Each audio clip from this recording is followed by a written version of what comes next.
Porn addiction doesn't start when you click. It starts the moment you lie to yourself and say, "It's not that big of a deal." You're not addicted to pleasure. You're addicted to running away from yourself. And every single click is just another desperate attempt to silence that voice screaming inside you. You say you're in control. Just once in a while. At least I'm not cheating. I can quit any time. But you don't quit. You hide. You close the door. You turn off the lights. You switch on incognito mode.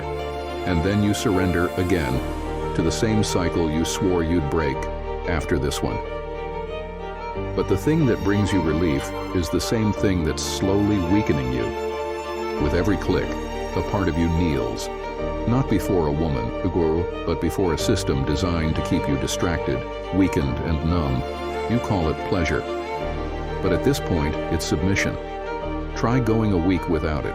See if you're really in control. Or maybe you've just learned to live with an invisible leash, tight around your neck, pulled by a desire that was never really yours to begin with. And the truth is, this isn't about sex. It's about something deeper, quieter, a hunger for something you haven't been able to name. But nobody talks about that. They don't talk about the loneliness, the anxiety, the swallowed anger, the quiet frustration of being a man who still hasn't become who he was meant to be. So you numb it. With the screen, quick, quiet, always there. It doesn't ask for eye contact. It doesn't need your presence. It doesn't require your posture as a man. But like every anesthesia, it wears off.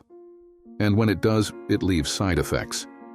You hit play, not for pleasure, but to avoid the chaos inside you, to not feel the silence, to not face the weight, to not remember how small you feel under everything you're carrying.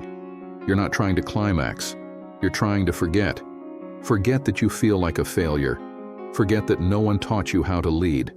Forget that some mornings you wake up and already wish the day was over. Porn is just the cheap medicine you keep swallowing to quiet a pain you refuse to name.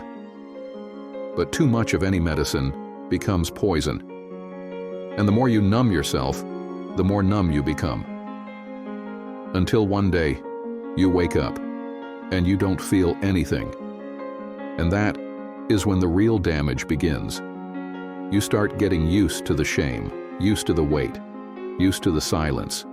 You stop noticing what you're losing, your clarity, your focus, your fire. You become softer, more distracted, detached. Your gaze dulls, your touch grows cold, your spirit goes quiet. And when your soul stops speaking, even God feels far. You try to pray, but something blocks it. You try to reach, but nothing flows.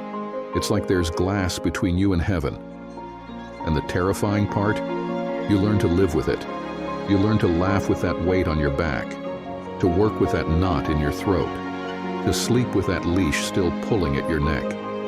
You move through life, but you're not really alive, because what once was your escape has now become your routine. And routine erases you quietly. You start losing your edge, your grip, your presence. You forget what it feels like to lead yourself, let alone anyone else. And here's what no one tells you. You don't break this cycle by being stronger. You break it by being honest. You can try blocking sites, throwing your phone away, promising it'll be different this time. But as long as you keep lying to yourself, nothing changes. As long as you keep whispering, "I'm fine," you'll keep sinking. Sinking into the habit, into the silence, into the fear of being exposed. But hear me. You weren't made to live in hiding. You were built to fight in the light. And the light only enters when you finally stop pretending. Pretending you're in control. Pretending it doesn't hurt. Pretending this isn't stealing your soul one click at a time. The truth won't make it easier, but it will make you free. And when truth enters, it wrecks everything. But it's in that wreckage that the new man begins to rise. because to be forged, steel must burn. And there are parts of you that will only die when the fire finally starts to burn for real.